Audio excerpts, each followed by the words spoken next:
So feel free to interrupt and ask questions. This whole thing is really about teaching anatomy and being kind of interactive. So it's a practice, and it's a practice that you're very welcome to interrupt and have questions and conversations with me.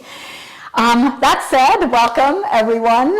It's lovely to have you here. It's great to have additional folks. That's always a joy. My apologies to those of you who were expecting Gino this morning, because that has been the tradition, but you're stuck with me today, and then every other week Gino and I will be alternating from here on out. So yeah, so welcome, and I will go ahead and get us started. It's lovely to see all of you. Our theme today, in the context of integrated holistic anatomy, is standing shapes.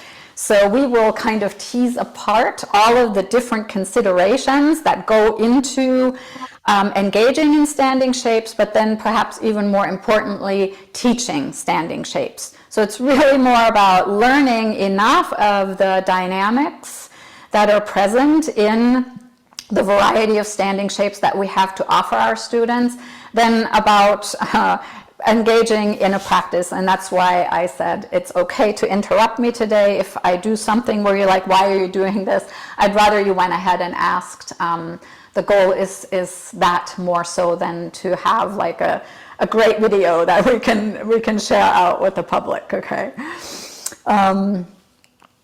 So that said, I invite you now to find your shape for your opening centering.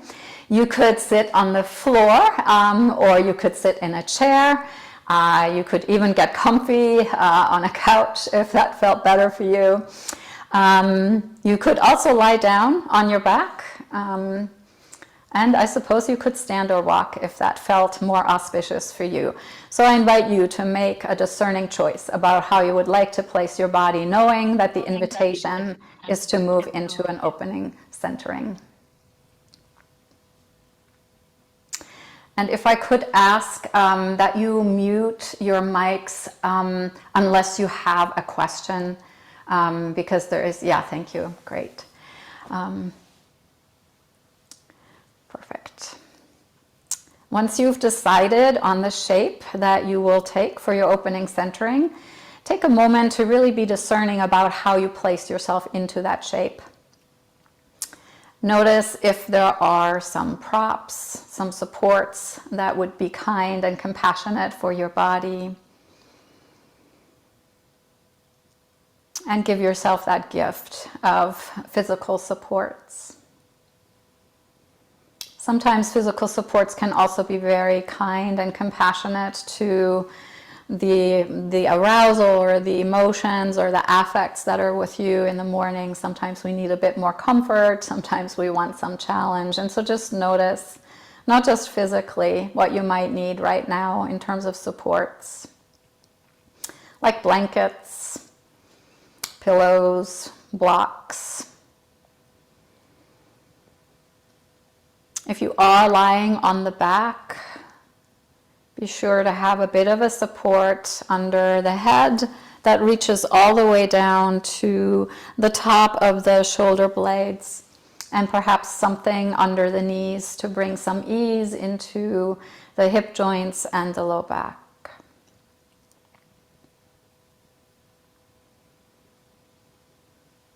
From there, I invite you to make a discerning choice about how you would like to place your eyes. This may depend on how your nervous system is showing up this morning. It may depend on the environment in which you're practicing. And so rather than being on autopilot with doing something, ponder it for a moment. Make an informed decision, and then test out that decision. Maybe you're testing out whether closing the eyes feels better, or whether it's better to have the eyes open, or perhaps at half-mast with a soft gaze point somewhere ahead of you. And know that you can always change your mind over the course of the opening centering. So if you chose something that turns out to not have been the most auspicious choice, simply mindfully change. You might also consider how you will place your hands. Perhaps palms up if you're looking for more inspiration, or palms down if you're looking for more grounding, or even palms at the heart if you're feeling introspective.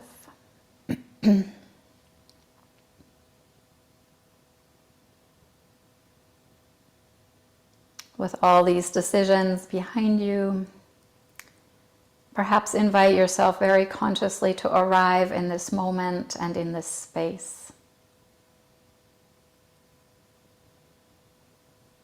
Acknowledging your presence here on the mat,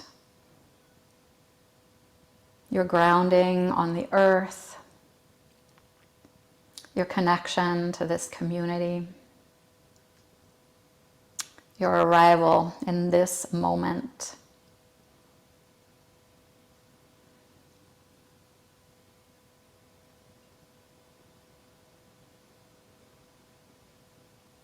And as you settle yourself in, I invite you to scan very gently into your physical body, the physical experience, the sensations, the sensory impressions that are present for you right here, right now.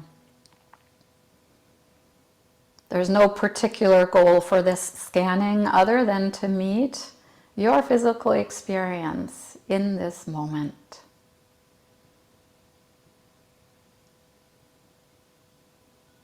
There is no need to leave anything behind. Your entire lifetime is present in this moment.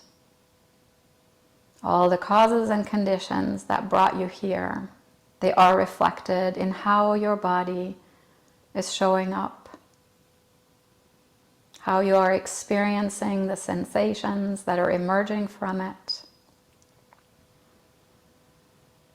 and how you are experiencing your relationship with your body.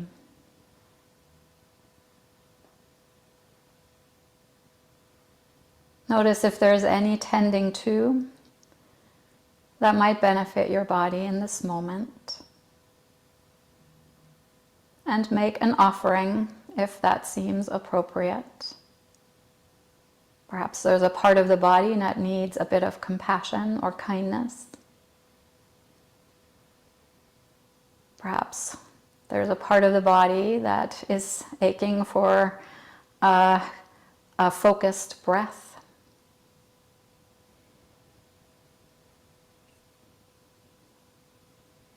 Perhaps there is a part of your body that just needs a moment's attention and acknowledgement that it too is part of your experience, although it sometimes might be overlooked.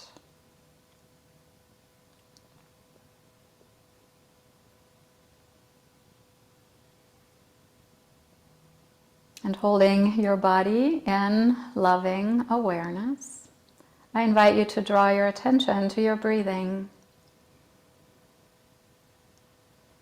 Your breathing in and of itself, and your breathing as perhaps a representation of the state of vitality or energy that you're bringing with you right here, right now.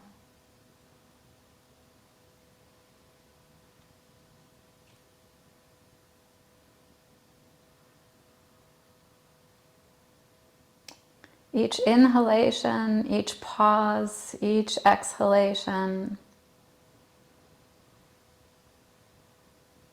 they are all there, and they are all what they are because of a lifetime of breaths that you've taken. A lifetime of cycling through various states of energy, of arousal, of affect, of mood. All of it brought you into this moment, into this breath, into this rhythm of breathing.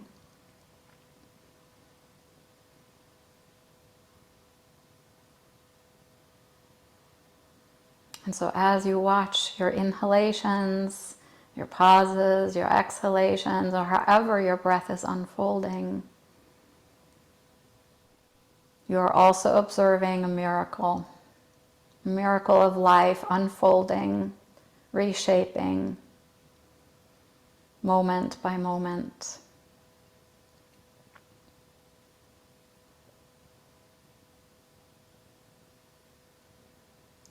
And perhaps notice if there's any tending to that's necessary in your energy here.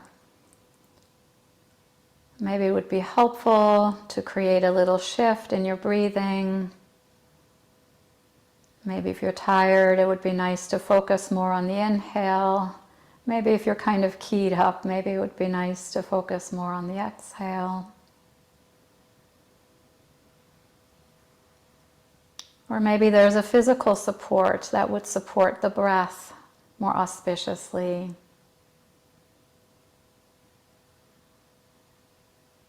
Or perhaps your breath and vitality will be served simply by giving them your gratitude and your attention.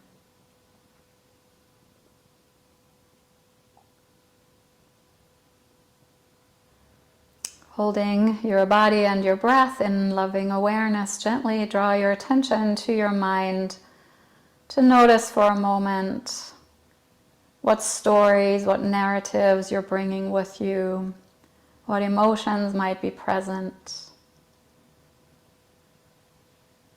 and what the mind state is that all of these things may have created for you this morning.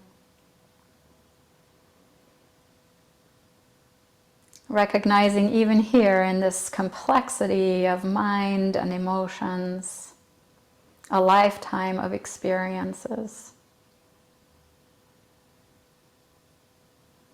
Not getting caught up in that lifetime of experience, but simply acknowledging that what is present with you right now reflects all of the causes and conditions of your entire lifetime and perhaps beyond.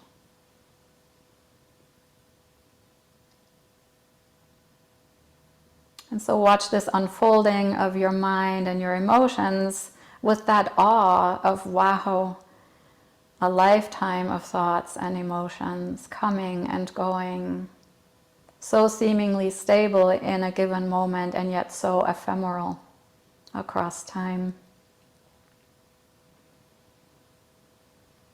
And notice if there is something that would be helpful to your mind and emotions in this moment, something that you can do to tend to them.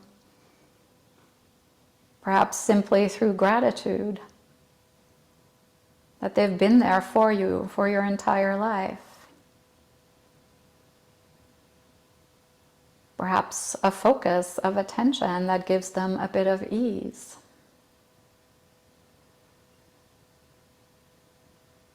Perhaps simply the acknowledgement that you see them, that you hear them, that you sense them.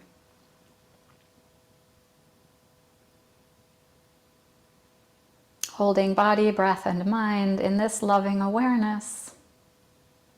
Turn your attention to the reality that you have an inner intelligence that has already helped guide you just through this opening centering. But it also has guided you through a lifetime of experiences, connecting the dots from cause to condition, from condition or stimulus to response. That deep intelligence that allows you to step back and understand, be aware, recognize your connection to other people, your profound interdependence and dependence on community.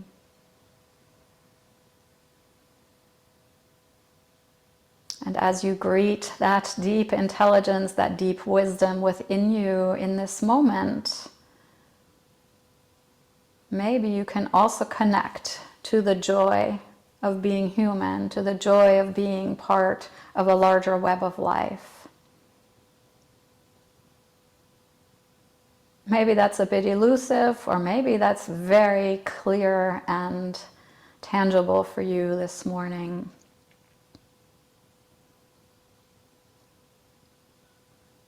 no matter what, perhaps you can give yourself permission to acknowledge that that seed of joy is always present, yours to find, yours to nourish, yours to water.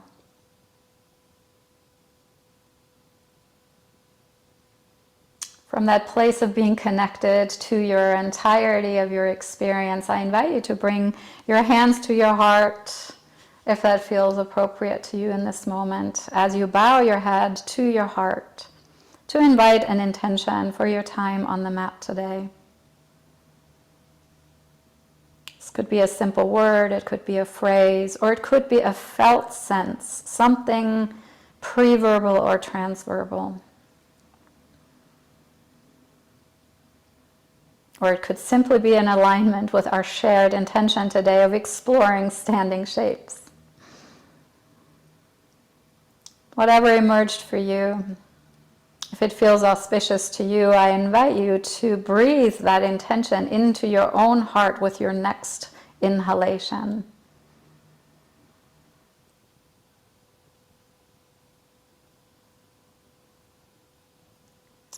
And then I invite you to send it outward into your community of choice with your next exhalation.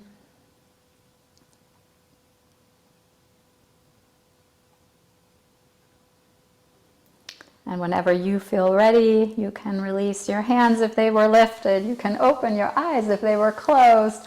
And you can lift your gaze if it was lowered. And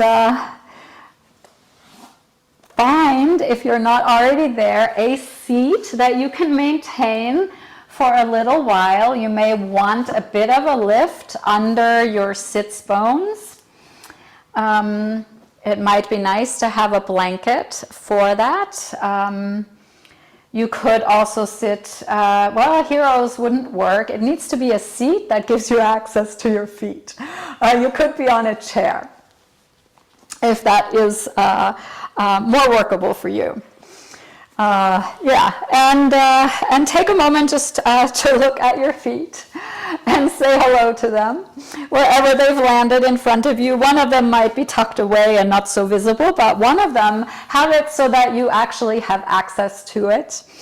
And reach out to your foot with your hands and just notice what this might bring up in your mind, in your emotions. Is there aversion, or is there a sense of, wow, a joy of having discovered your feet?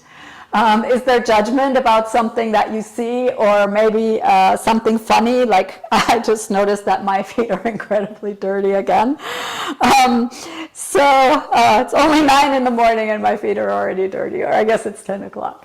So, just notice what comes up for you as you are making some physical contact here between your single foot and your two hands, as you perhaps begin to gently massage the medial arch of your foot, so that high arch that's at the inner side of your foot. And just let yourself experience what that's like from the perspective of the foot, not so much from the perspective of your mind or the perspective of the fingers that are doing the massaging. But let yourself sense into what this is like for the foot to receive a little massage. It might be very auspicious to use the thumb to massage through that inner arch of the foot. And then you could use both of your thumbs to reach to the balls of the feet. I hope you can see this somewhat on the screen, but you can also be very intuitive about this. And just let yourself massage a bit across the toe mounds. And maybe notice the difference in sensation from the perspective of your foot when the fingers are on the arch as opposed to the toe mounds. This might give you some information about where you have more or less sensitivity in the feet. And then you might massage into the individual toes. And again, notice how this might change sensation from the perspective of the feet.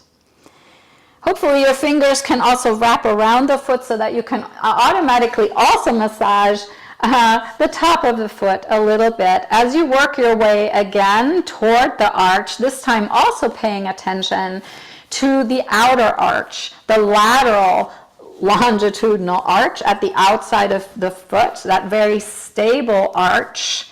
That's a little bit, as I said earlier today, like the outrigger on a canoe that gives you stability in your stance and stability in your walking.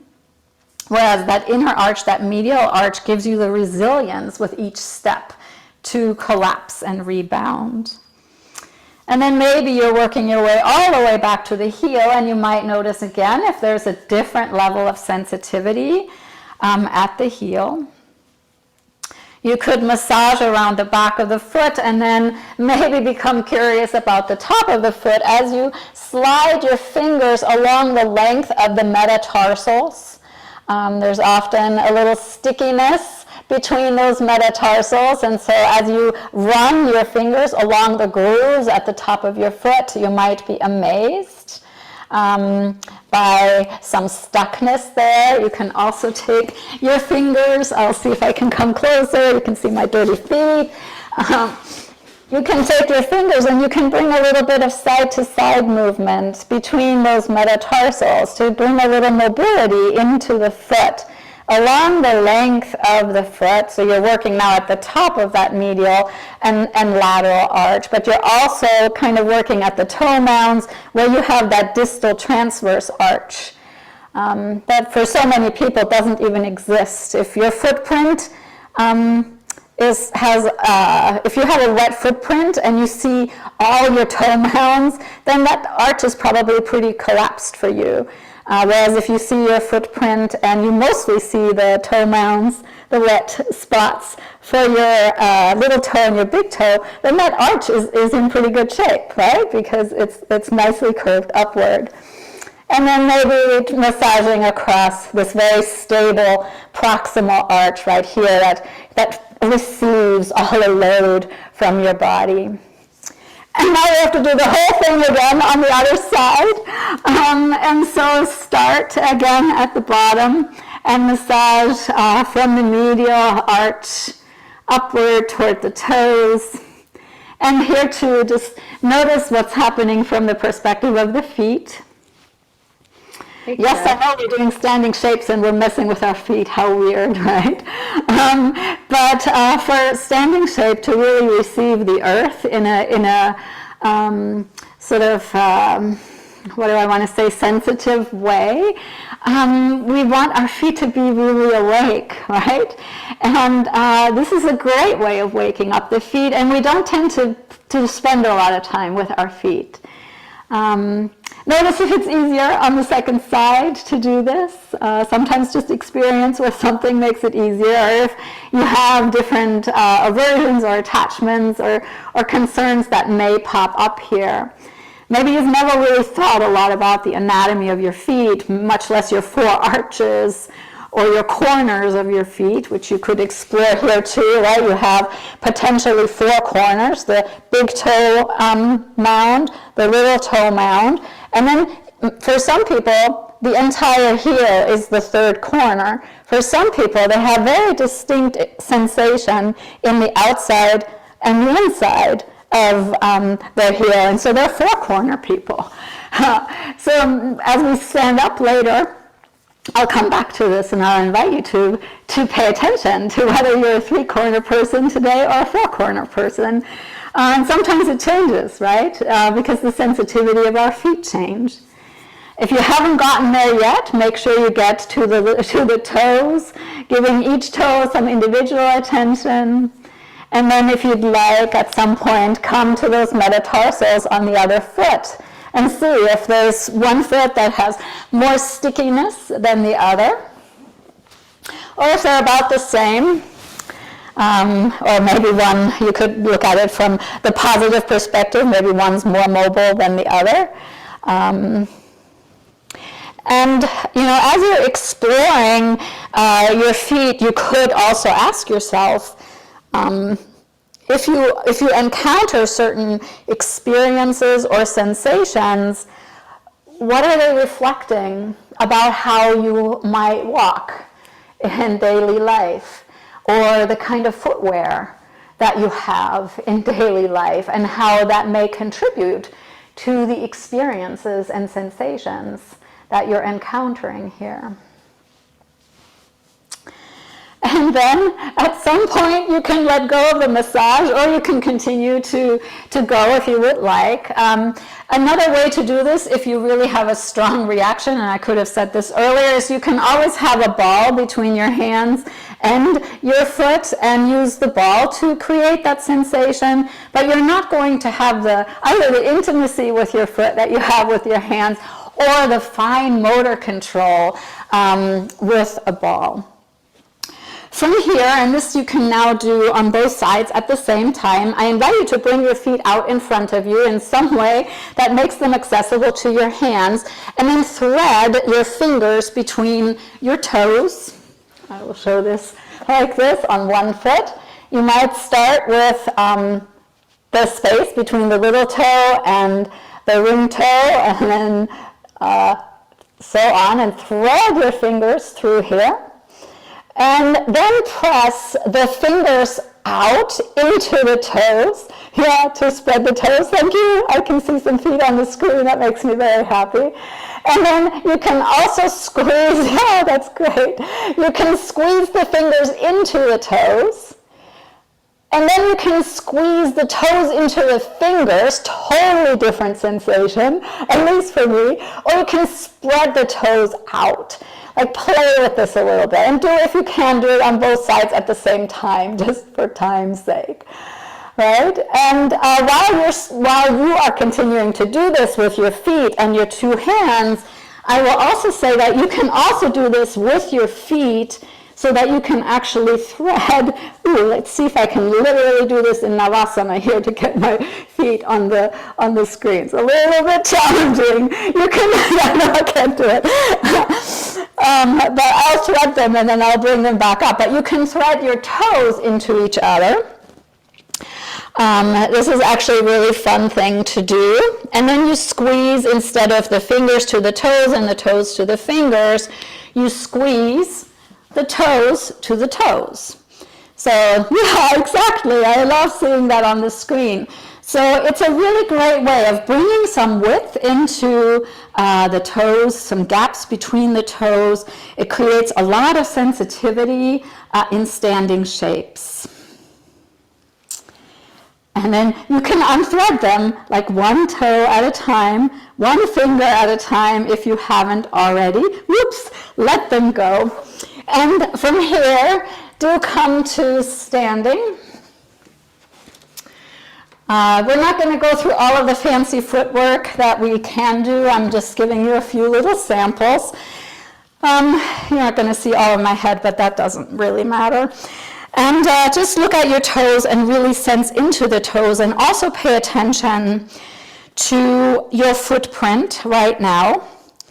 And just notice from here if you can spread your toes a little bit farther apart. And you know, if you have a sense of how your feet normally feel, maybe pay attention to whether they feel different. Having experienced what they've experienced. And then when you are ready, come to your tippy toes. You could stay here for a moment, or you could come up and down. This is a lovely strengthening movement for your feet. You are moving into plantar flexion at the ankle and plantar extension at the toes. If you would like to explore this with a little bit more challenge, you could actually grab a block, and a firm block would actually be better than a soft block. I don't have my bamboo block here. I didn't think about that. So a foam block's pretty unstable, so you may need a finger at a wall or something. And then you can lift and lower on the block. The beauty of this is that you can drop your heel lower than your toes if you're not on the earth, right? And so you're also creating then on the downward motion quite a bit of dorsiflexion in your feet. You could do this on a stair or on a curb too. And then feel free to come down and maybe just sense into the feet and the lower legs to really notice what is happening in your feet. So we'll leave the fancy footwork at that, just so that we can get to some standing shapes at some point too. And I'll invite you into tabletop to attend a little bit to core stabilization, and then a little bit of warm up for the body, and then we'll move on from there. For those of you who were there between 9 and 10 today, we're trying to touch on all of sort of the basic principles of what we pay attention to when we teach standing shapes. And so waking up the toes was kind of the first step. It's a nice little prep even before you do the 6 movements of the spine, which is where we will head next in combination with some core stabilization preparation, which is also so important to standing shapes. And so in your basic tabletop, I invite you to notice how you have naturally or automatically aligned your spine. And so you could take one of your hands and bring it to your low back to have some exteroception as well as interoception and proprioception, as you maybe slightly roll your pelvis forward, sort of toward a cow shape, but with one hand on your low back. If you can do it, you don't have to have the hand there. You can have both hands on the ground. And then roll your pelvis back.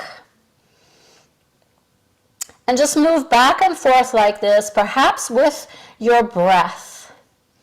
Inhaling as you roll the pelvis forward, and maybe the head will naturally move into some lordosis, or the neck, I should say, into some lordosis as well. And then exhaling, rolling back at your own pace, of course, and maybe noticing that sympathetic relationship between your lumbar and cervical spine. They are your secondary curves, and they are connected. If you move into lordosis, into more lordosis in one, you tend to do it in the other, and if you move into less in one, you tend to move into less in the other. This is important when you teach students, because if they can't access a particular range of motion in the lumbar, for example, if you can help them access it in their cervical spine, often they'll naturally be able to do it in the lumbar and vice versa. So it's a nice little teaching trick. You could switch hands. Should have said that way sooner. And just do this a couple more times, and then come to stillness. Hands still at your low back if you can tolerate it. At the middle way, that place that's not at the extreme of forward pelvis and not at the extreme of back, but that natural spot.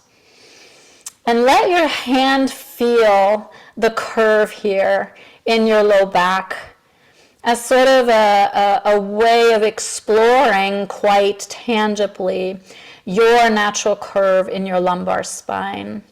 If you have the range of motion in your hand to slide, or in your shoulders to slide the hand up toward your rib basket, you can also explore that gentle kyphosis in the thoracic spine, but you might not reach very far. I know I don't. And then you can bring the hand around and maybe notice how your head alignment is and what kind of a curve you might have in your neck here, getting just a little exteroceptive feedback in addition to the interoceptive and proprioceptive. And then you can bring your hand to the earth if you haven't already. From here, I invite you to lift your right arm ahead of you. You could wait for an inhalation to bring that right arm up and to notice whether that changed anything in just the automatic sort of core engagement. If you're not sure, drop the hand back down and then lift the left arm. And just do that a few times with just your hands and your arms. And then if you'd like, you can add a contralateral movement. So right arm, left leg, contra, other side. And notice what this might affect in your core. As you're giving yourself a little bit of balance challenge here, by moving from 4 limbs to 2 limbs, you might notice that there's a natural automatic engagement of your core muscles. If you don't feel that, for those of you who were there at 9 to 10, you could add a little cough or a laughter or a lion's breath, and you might feel your core kicking in. You could also explore what it might be like to have the 2 limbs lifted for a few rounds of breath. You might really feel not just the core in the sense of what are the abdominal muscles doing, but you might really begin to feel the work of those small muscles along your spine, the multifidi, and the erector spinae. And then if you are holding on one side, switch yourself over to the other side and notice how the other side resonates in terms of core stabilization. If you can handle yet another dimension of observation, abs, spinal muscles, pelvic floor. Can you notice how perhaps with the inhalation, there's a gentle pulsing downward of the diaphragm and the pelvic floor, and with the exhalation, there's a gentle drawing inward and upward. For the diaphragm, that's a movement driven by the relaxation of the diaphragm. For the pelvic floor, it's a gentle contraction inward and upward. And whenever you feel ready, you can come back to all fours. And just to move the spine a little bit through its various ranges of motion, you can take a moment and walk your right hand over to the left, kind of above where the left hand is. Hopefully you can see that okay on the screen. And then draw your hips back toward the feet. And notice if you feel a little bit of lengthening between the armpit and the hip joint. So really kind of lengthening the right flank, the right side body. Not overly so, but just noticing a little bit of opening here. Actively drawing the right hip back. And isometrically anchoring the right hand to the earth. Notice how this may affect your breathing and how this may reverberate into the stabilizers. And then with an inhalation, you can rise up, switch sides, regrounding the right hand, moving the left hand just above the right, maybe 4, 5, 6, I don't know how many inches in between, and then releasing the hips down, drawing the left hip back, anchoring the left hand, and sensing that lateral flexion in the spine.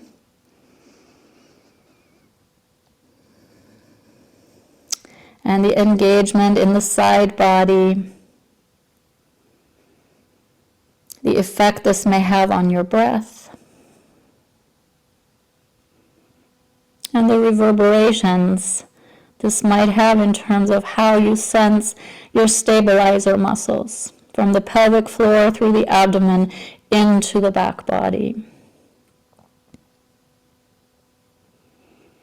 And then wait for an inhalation to rise up. Come back into tabletop. If you need a break for your wrists, you could always come to the forearms for a moment. And then sway the hips side to side. And after you've done that a couple of times, either from the forearm or from the hand, add a little bit of rotation so that as you inhale, you open to one side. As you exhale, you slide that arm through the opening between the opposite arm and the body. Inhale, open. Exhale. Staying very attuned to how this reverberates through the stabilizer muscles, how this reverberates through the natural curve in your spine, as you're now bringing some rotation into the length of the spine.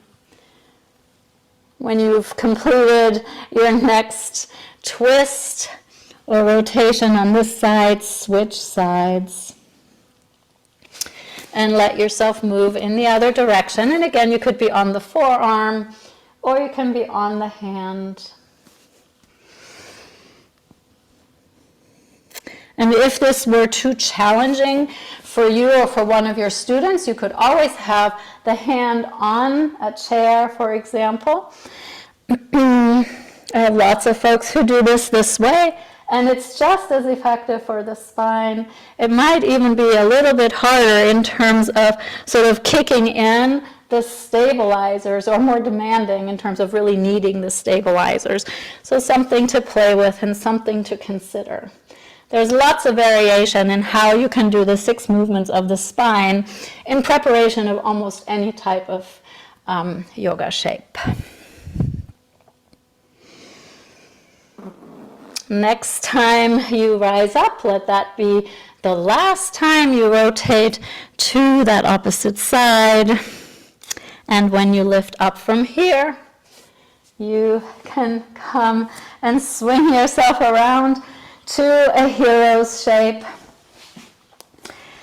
You can always bring a block under the sits bones. You can bring a little rolled towel or washcloth or wadded up pair of socks under the front of the ankle if your ankle isn't happy just being flat on the earth. That's a lot of plantar flexion, and some ankles really don't have that level of range of motion in them. And then just take a moment now to become aware of your natural curves as you sit here. We mobilize the spine into all its discrete directions. And notice if you can feel more consciously your own natural curves. You might imagine somebody taking their hands and pressing down on your shoulders. And as you imagine that, do you think you would buckle, or do you think you would feel stable? Natural assembly of the spine brings stability. It kicks in the stabilizers. And so as you imagine this, if you imagine that you might buckle, you could play with the placement of your pelvis, either rolling it forward or back, to let those curves reverberate slightly differently. And then again, imagine somebody pressing down on you, and would you feel more stable?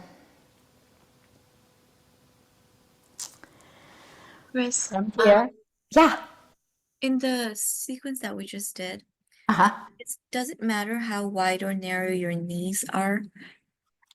Great question, Saza. And what do you guess the answer will be? I'm honestly unsure because like my hips are wider than my shoulders. Mm-hmm. Sometimes that really changes the way I do yoga and like just how I want to position myself versus what I feel what feels more comfortable. The wider hips, wider knees, they feel more stable for me. Yeah.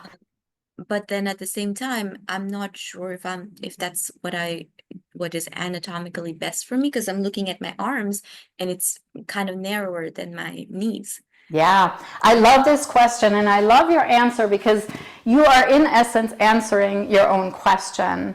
it depends on the function that you're asking your body to perform, right? And so in some situations, you might want the knees wider. In some of them, you might want the knees closer. You will pay attention to what gives you the stability that you need for the particular movement. And so cueing the knees under the hips is often what you hear, and that's a fine cue, because it aligns the knees with your own hip joint, and that's probably auspicious most of the time. But for some people, they like knees wider for this rotation. It feels way more comfortable for their body. And so that's perfectly fine. There's like no right or wrong here. It really is about what are you trying to facilitate in your body, and then which position is more in line with that function. The same is true, and you alluded to this already, for your hand placement. We often cue underneath the shoulders for tabletop or for downward dog. But for some people, tabletop and down dog don't become resting shapes until the arms are actually in the sweet spot. And the only way you'll know that is to go out a little wider, to go in a little lower, a little narrower, and then to find that spot where you feel like, this is where I feel stable. Often, especially in tabletop and down dog and shapes like plank, that's actually a position of the hands that's slightly wider than you think it should be. Most people think their shoulders are narrower than they are because the shoulder joint is actually like way out here. You know, the hip joint is the opposite. The hip joint is way in here, and people think their hips are wide because they think the trochanter is the hip joint, that bump on the outside of your legs, but the hip joint's in here. But the shoulders are out here. And so people are often too narrow in their hands and maybe a little too wide in their knees. So thank you. That was a really terrific question. Yeah. Any follow-up on that from anyone, or shall we move on? All right. From here, I invite you to come to standing. And we can start by simply being in our beautiful anatomical position, which in yoga we know as mountain shape. Your feet hopefully are still awake. Hopefully they didn't go back to sleep during the tabletop work. If they are, you now know how to wake them up. Use your hands. Or you could even lift your toes here for a moment and lay them down one at a time. This will reawaken them. You could use your hands as a guide. So all toes up, all hands, all fingers lifted, and then place the little fingers down and the little toes, and then the ring fingers and the ring toes, and then the middle fingers and the middle toes, and the second fingers and the second toes, and then the big toes.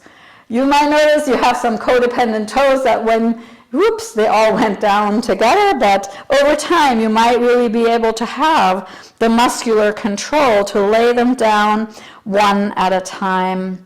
And using the fingers as a guide is actually super helpful. There's like some neural connection that helps the feet do this when the hands do it too. This may have naturally engaged your medial arch here. If it didn't, then what you can do is lean forward, place a couple of fingers on your big toes, and then lift the other toes as high as you can. At the same time, engage like a sense of external rotation in the low leg, and you might literally see your medial arch come alive, rebound. And then you can see if you can keep the big toes grounded and take the fingers away, keep the other toes lifted, and then maybe lower them down one at a time. Watch your medial arch and see if at any point here it collapses or if it stays engaged.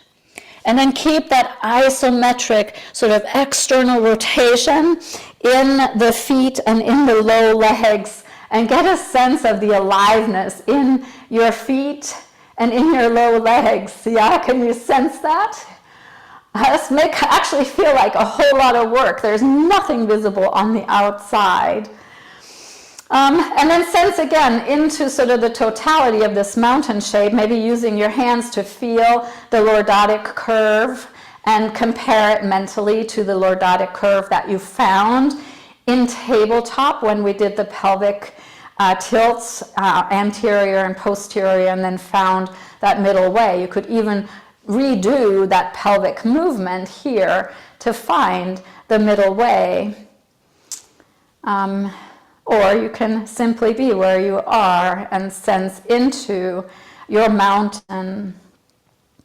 If you feel as though you're a bit under-engaged, this would be a great time to laugh or cough or do some lion's breathing to engage all the stabilizers and to help that pelvic floor rise up with the exhalation as the diaphragm relaxes upward. From here, I invite you to fold forward with the intention of looking at your knees. Why are you looking at your knees from here? What I'm asking you to notice is whether your kneecaps, or maybe even the entire knee joint, is moving inward and toward each other. In other words, are your legs kind of, your knees at your knees kind of moving in toward like a little X shape? Are the kneecaps just gently looking inward but without the whole joint moving inward? Or are your knees kind of more like facing outward, like the kneecaps, if you had a light on them, would the lights shine to the sides, outward? Or very slightly inward, or a lot inward? I know that's kind of a weird thing to ask you to do, so just take a look here. Try not to manipulate it to be anything different than what it is, and just be curious. And when you have a sense of where the light of your kneecap is shining, you can come back up. So from here, I invite you to have both a block and a strap handy, in case you will need one or the other. A natural kneecap has a slight facing inward. It's not so inward that you have a light beam that from each that immediately crosses like this. But it's a light beam that goes way out in front of you, but at some point it will cross because the kneecap is slightly moved inward. What it isn't is like this. If this is what you saw, then your knee tends to rotate inward. Now this may have something to do with some scars in your hip joints or your ankle joints. Why is this important? This is hugely important once we move into our standing shapes.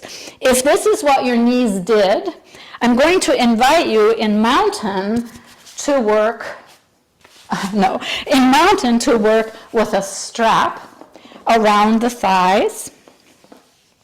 If your knees, on the other hand, did this, where they went out like this, out to the side, can you see this okay? Then I invite you in mountain to work with a block.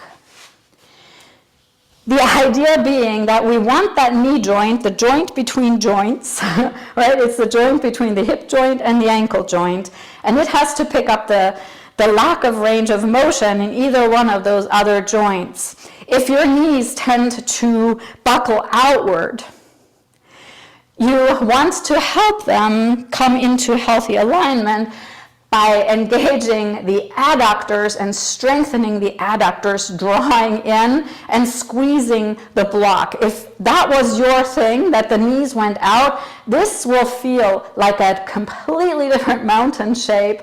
You'll feel engagement through the stabilizers, your pelvic floor will rise, and the other thing that will happen is your glutes will fire along with your adductors. If you were the person whose knees dropped inward, I invite you to take a strap, and you can tie it properly. I'm just too lazy right now to do that.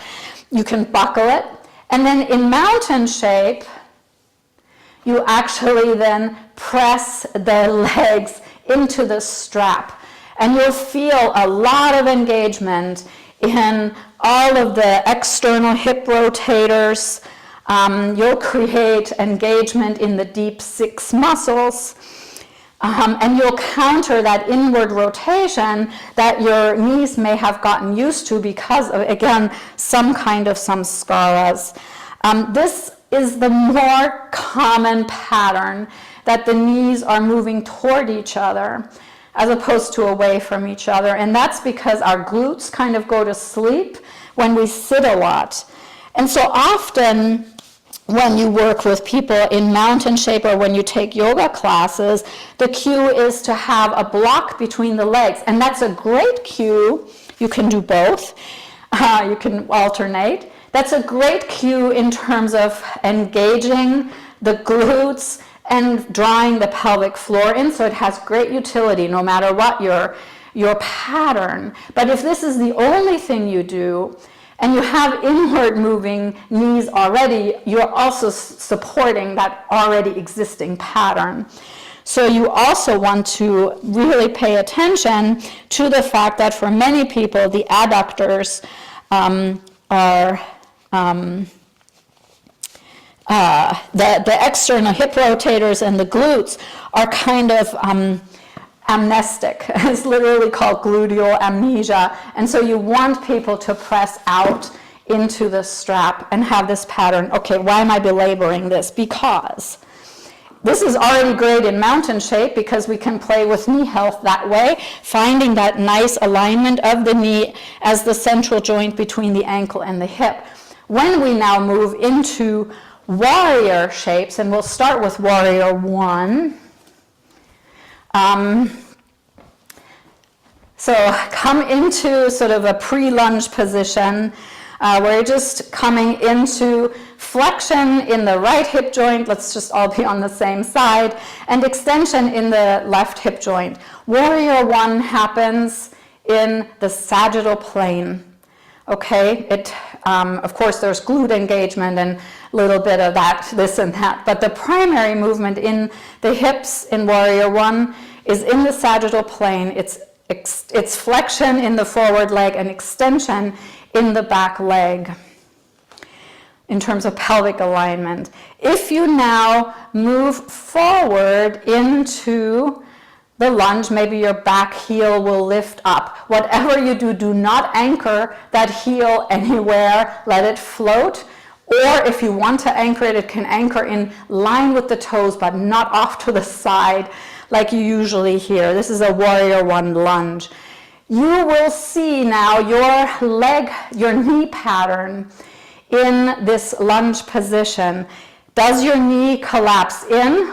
If you were in mountain shape and your knee collapsed in, you'll probably see the knee collapsing medially.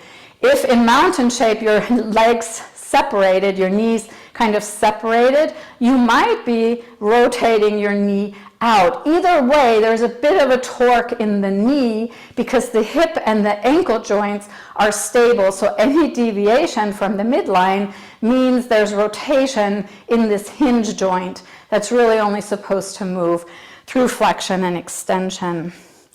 If you notice that you're moving internally, you can take the right hand, bring it to the inside of the knee, and move the knee into alignment. You could keep the hand here if these external hip rotators are weak enough that the knee will just collapse back as soon as you take the hand away.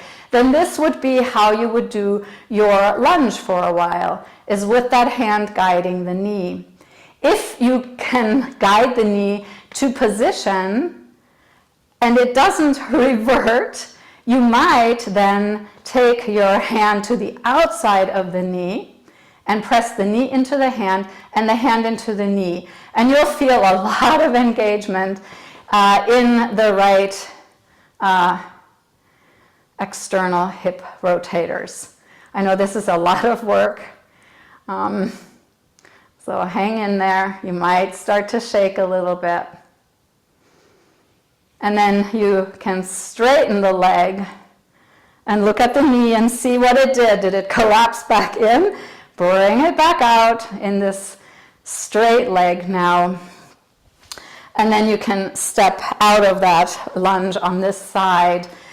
Like I said, lots of little anatomical things I really want to cover in these warriors. Why is this so important? It's knee health over time, right? It's also functional movement in day-to-day life. If you have a pattern of collapsing in, either in Warrior 2, or in Warrior 1 or Warrior 2, or when you're seated, you're just going to perpetuate this pattern of kind of the adductors shortening and tightening and the external hip rotators weakening, and maybe the glutes kind of going to sleep. So having that awareness that you want that knee in line with the ankle and the hip in Warrior 1 lunge is a great thing. Now explore the other side when you're ready. So left foot forward, right foot back. When you are ready, you can release yourself into the lunge. The back foot is lifted. The hips are faced straight forward. You can take your hands and move them and make sure there's like no turn to the hips. We are only in flexion and extension. Warrior 1 lunge is just in the sagittal plane. If you were to do, pay attention, I'll do one thing at a time. Pay attention to your knee, we'll start with that. If it buckled in, take the hand, push it out. Either hold the hand if that's the support you need, or if you feel like you can work on some strength building, you can bring the hand to the outside, press the hand into the knee and the knee into the hand. This is isometric. There's like nothing visible on the outside in terms of movement. But on the inside, there is a whole lot of work. You will feel this in the back leg, but you'll feel it in the glute. This is a much different way of thinking about Warrior 1, where we're really using it to create some health in the knee joint. And then you can straighten that leg. Notice if the knee immediately buckles into its pattern, either out or in. Oh, of course, I didn't say, if your knee buckled out, you do the opposite, right? You use the hand to bring it in, and then you do the isometric work on the inside. So I'm so used to people being in that first pattern, I didn't talk about the second pattern. And then step out of the lunge. I'll say just a couple more things about this Warrior 1 lunge, and that's about the back foot. If you go with a straight warrior shape in a regular yoga class, often what you hear is to bring the back heel down and to the side like this, and yet the pelvis is supposed to turn forward because the hips are actually supposed to be in the sagittal plane. So you have this inconsistency between what's happening in the hip and the ankle, and the knee is caught in the middle.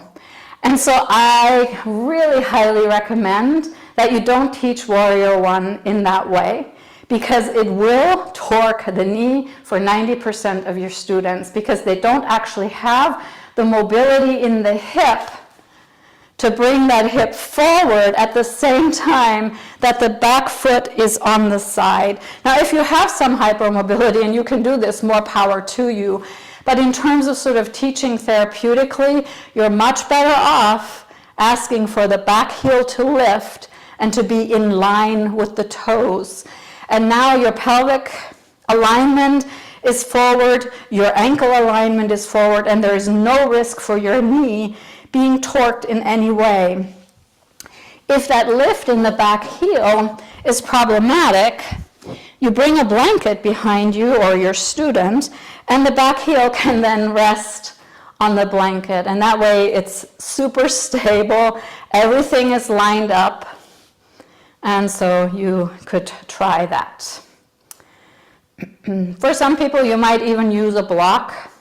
If you have one of the smaller blocks, that can be really helpful, or a couple of wedges can work too.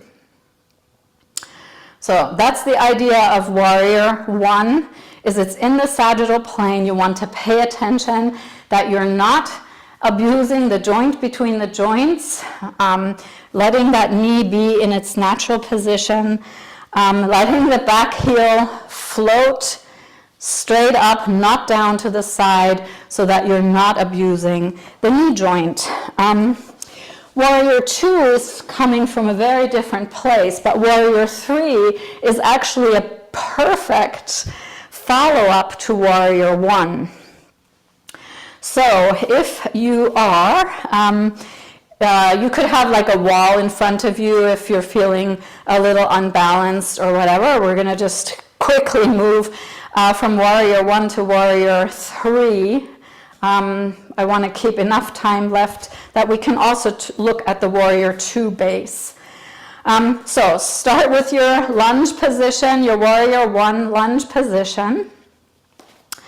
However it's accessible to you, we'll start again with the right leg forward. There's another principle here that I'll cover really quickly. Warrior 1 can be a regular standing shape with the spine in its natural curves. If you do that, then the pelvis needs to be in its natural position, but often what you see in Warrior 1 is the pelvis rolled forward, more lordosis in the lumbar spine, especially when the arms come up, and it's actually a back bend. If you don't want Warrior 1 to be a back bend, you have to draw the low belly up, the low ribs toward the hips. You have to create some core engagement that counters the pull of the hip flexor here, of pulling the pelvis forward. There's nothing wrong with teaching Warrior 1 as a back bend. You just need to be aware that you can teach it either as an upright standing shape, which looks like this. For most people, the arms then are actually a slight bit ahead of the head, or you can do it like this, and the arms are up higher, and the shape becomes a back bend. So you might want to experience that in your own body for a moment. Can you feel the difference between Warrior 1 as a standing versus a back bend? Yeah. So it's actually a hugely important difference that's often really overlooked. Both are beautiful ways of using Warrior 1, so you kind of have two variations of shapes in one position. And let's do that on the other side just so we don't get lopsided. So left leg forward, right leg back, right heel floats or is on a block or a blanket. Notice what happens naturally to your pelvis if it naturally moves forward of where your natural curve was. You're headed for a back bend. It might tell you something about the length of your psoas or the pull of your psoas on the, comes from the anterior portion of your lumbar spine. So that's why it's rolling the pelvis forward. So you have to counter your psoas, especially on the back leg, if you want this to be a standing shape. And then look at your range of motion. Or the place where your arms land. You could also be in cactus. Cactus tends to make it even more likely to be a back bend. And then if you'd like, you could do it as a back bend. Now you might notice you have quite a bit of range of motion when you do it that way. So two very different ways of doing Warrior 1. And then step out of it. I hope I'm not overwhelming you with too much stuff, but there's just a lot there.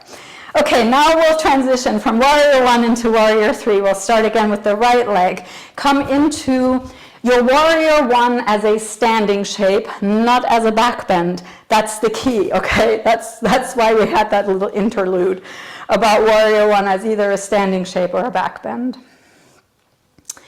Now, really pay attention to your knee. You want your knee in its optimal position to step into your Warrior 3. You want to be in a standing position, not a back bending position. Your core is stable. So maybe you need to laugh a little bit to fire up the core. Maybe you want to do a lion's breath. But whenever you feel like, okay, I have strength, I have stability, I'm ready, you can step onto that forward leg and find your warrior three.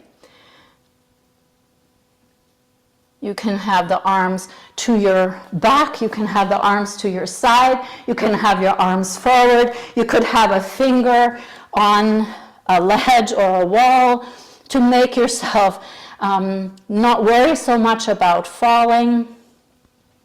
Whatever works for you. And sense into your spine, are you in your natural curves here?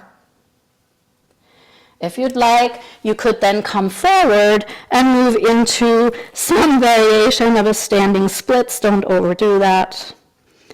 And from here, you can then easily bring the lifted foot next to the foot that's already on the earth and rise up via a mountain shape. And you have a beautiful sequence that grows out of a warrior one base. We have to do it on the other side. And then we'll quickly go through some warrior two notes. So left foot forward, second side, second story. Don't expect everything to be the same, but do pay attention to the same principles. So as you're lowering into the lunge, notice your knee. Give it whatever prompt it needs, either out or in, letting it find its stability between the hip and the ankle joint. Find your standing warrior one, not your back bending warrior one. Find your core stability, maybe enhance it with a laughter or with a coughing. Laughing is just easy, right? It brings a little bit of joy into the practice too. Fantastic, thank you. And then from that stability, you can step into the forward foot. You could have your hand at a wall or on a ledge. Notice from the inside out if you feel the natural curves in the spine. Press through the back heel. And if you'd like, you could lower down into some variation of standing splits. This has a lot to do with your range of motion in your hips, so don't over effort here, just meet whatever is there for you. And when you are ready, you can bring the back leg down and rise up into mountain.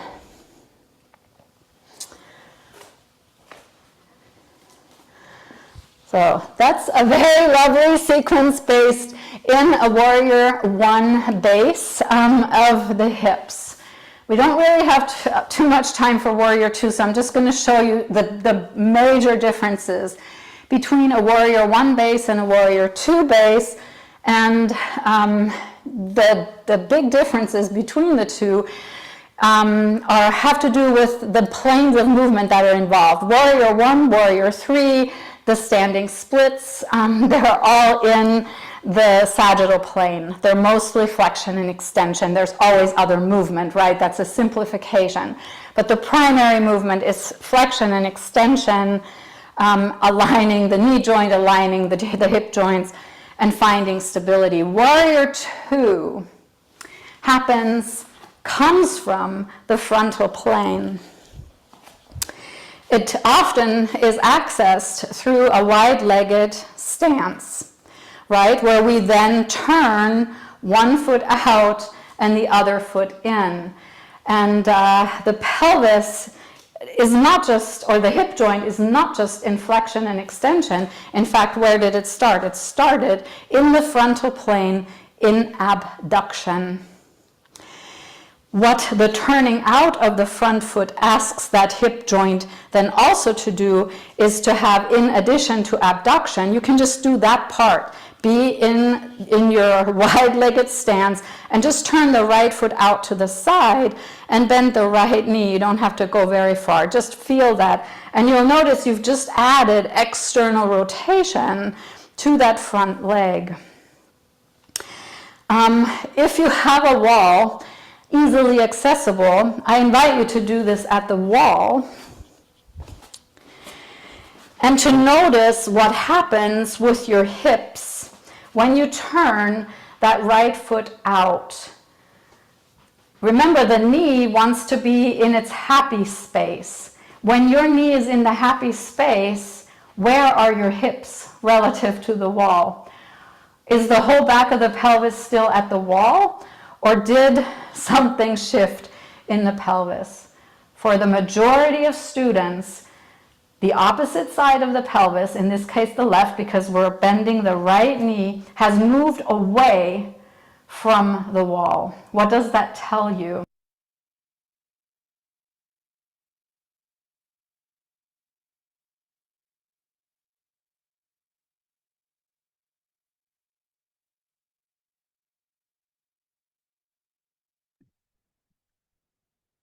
I can't hear you, Chris. I don't know if this is. I can't hear you Yeah, I either. can't hear you. Your sound is not.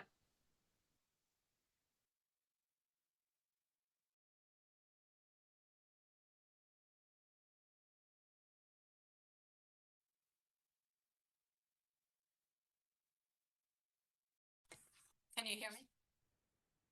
You're very soft. But at least you have me.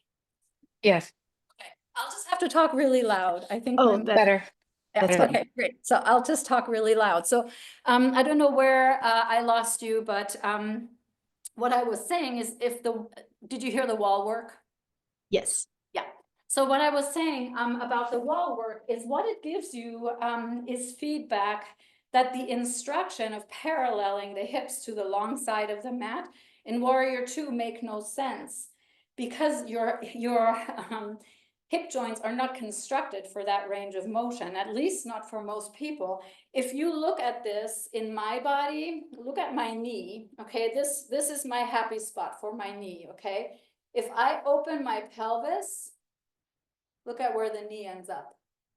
I don't necessarily want to suggest that you try this in your own body, but you see the knee buckles in, right? Because there's like no way that my hip has that range of motion. And I'm not just talking about my hip, I'm talking about 90% of people's hips.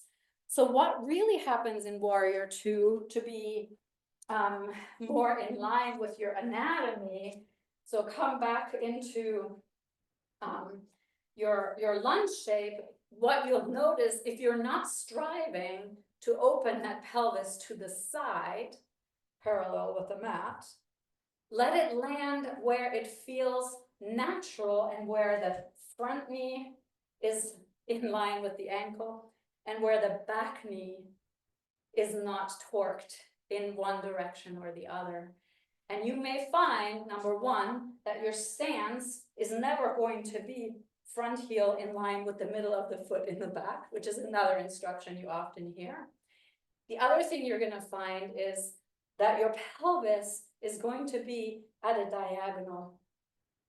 If you bring your arms up now into Warrior Two, are they in line with your pelvis? No. The only way you bring your arms in line with the pelvis in Warrior Two is by bringing rotation into the thoracic spine. So Warrior Two is not just a standing shape. If you bring the arms in line with the legs, with the side of the mat, it's also a rotation in the thoracic spine. Just like Warrior One can be a back bend, Warrior Two, if you bring the arms parallel to the mat, is also a rotation in the thoracic spine where you don't want to rotate. And this is where that alignment of the hips with the side of the mat comes from, is in the lumbar here. You don't want to cue hip in line with the long side of the mat. Number one, it collapses the knee in. Number two, the pelvis is where your axial skeleton meets your lower appendicular. Your sacrum is nestled into the two ilia of the pelvis. If you, in Warrior Two, force your pelvis to be aligned with the edge of the mat, yes, the knee will buckle in and take up some of the slack. The rest of the slack, especially if you then add the arms also being in line with the edge of the mat, you will torque the sacrum inside the ilia. That's not a great idea because over time that loosens the ligaments that are called the sacroiliac joint. Okay, so having good alignment in Warrior Two really means that you are with feet wider apart, side to side. So this is in the frontal plane. The feet are wider apart than heel aligned with arch of back foot. Your pelvis is on a diagonal. The back foot, you let it land wherever it wants to land. There's like no reason to parallel the back foot to the back edge of the mat or the side or at 45 or 33 degrees. Let it land wherever it wants to land and bring your arms up. That's your diagonal.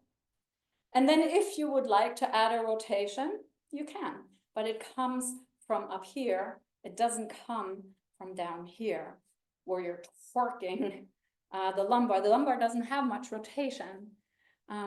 So there's nothing wrong with aligning the arms, but that rotation needs to come from the chest and not from the lumbar spine.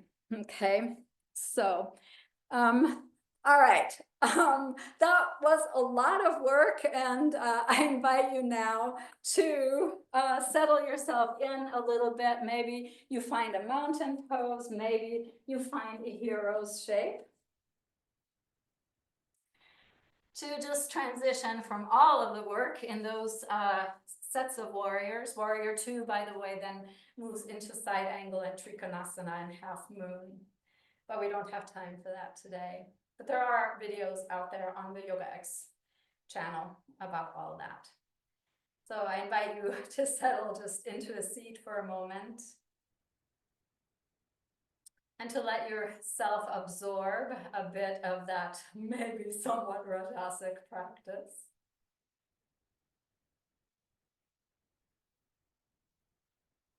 Sensing once again into your physical body. Elucidating for yourself some new insights you may have had about your own body or about bodies in general.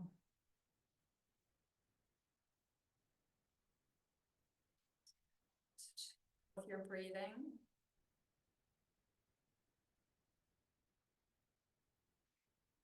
Your nervous system is just on its own re-regulating itself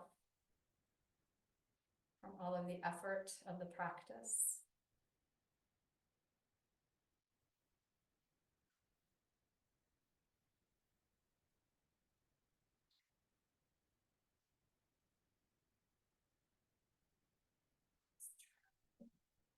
About what you've learned, or if there's an emotional response to all that happened in that short hour and a half.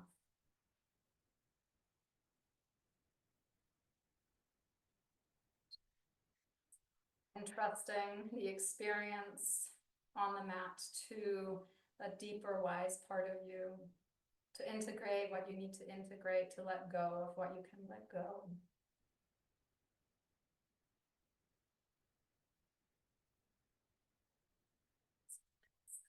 Moving toward a calmer, gentler way of being with yourself. I invite you to find your way into your choice of position for your Shavasana. You could lie on your back, you could lie on your belly, you could have legs up the wall. Whatever feels auspicious for you in this moment.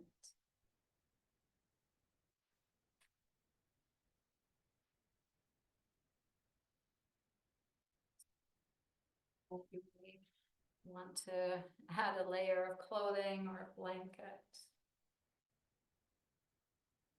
If it's very bright, you might want to have a sock or a piece of fabric across your eyes.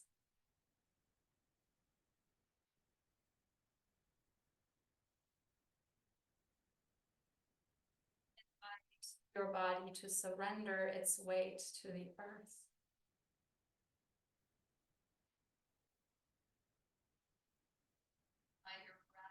Allow itself to be breathed by the flow of prana that moves through all of us.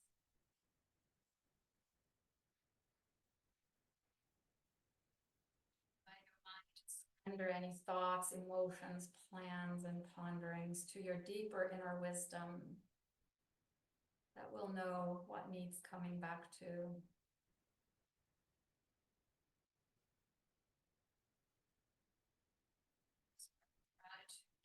Your wise and joyful self.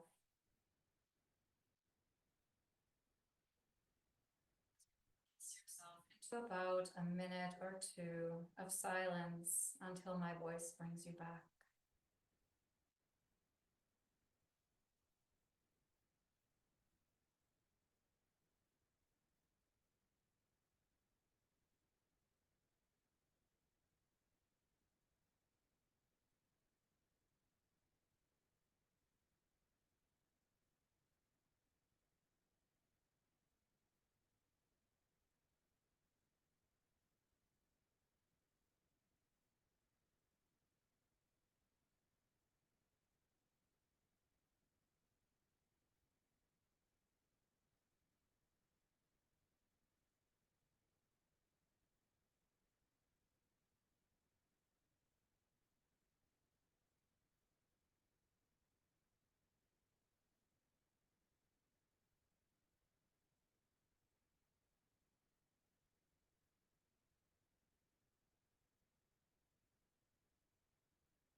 To reawaken your senses.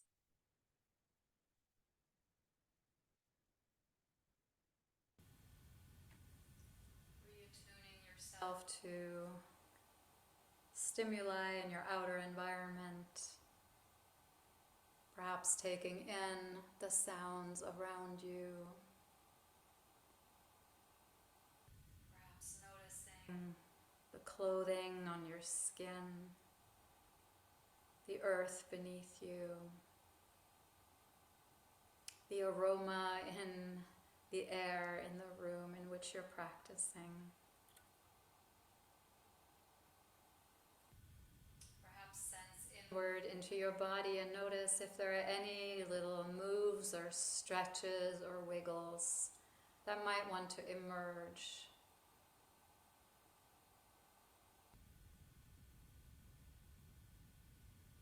Check in with your breathing, giving yourself the pleasure of being fully present with the inhalation as you draw a breath in.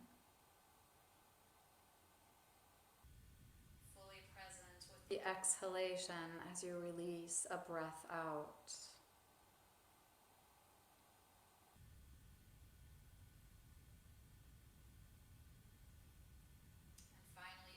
Your deep inner wisdom to guide you to a seat in the most auspicious path that's accessible to you in this moment.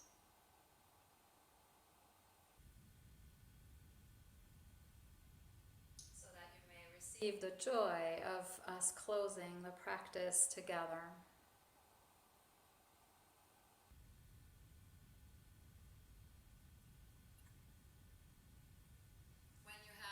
arrived in your seat, if that is what you're choosing to do, I invite you to bring your hands to your heart as you bow your head to heart center. I invite you to take a moment to notice if there is a takeaway from your time on the mat today. Something new, something interesting, something important, something meaningful.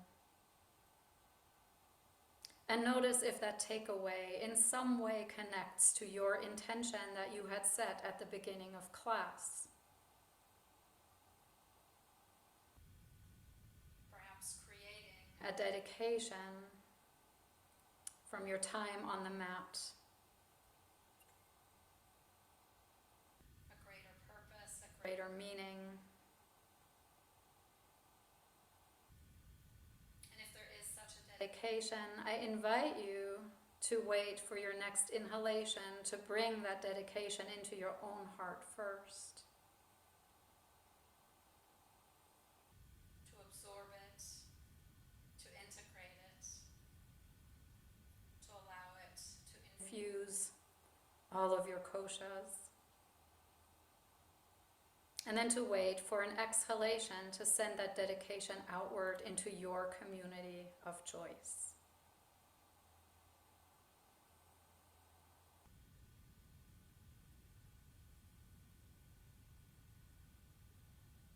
Thank you all so very much for your attention and your forbearance and your curiosity in this practice. Yeah, I know our time is up, but I will hang out in case there are questions or reflections or ponderings. We covered so much more than we should have covered in just 90 minutes, so I'm happy to hang out and help you process a little bit. And then I'll move you into your small groups. It'll just be a random for your debrief until noon. Anything you want to process with the big group?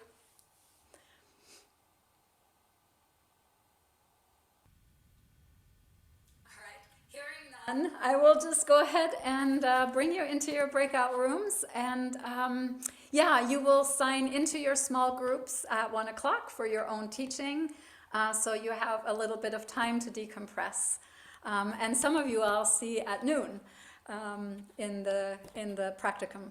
So, alrighty. Thank you, Chris.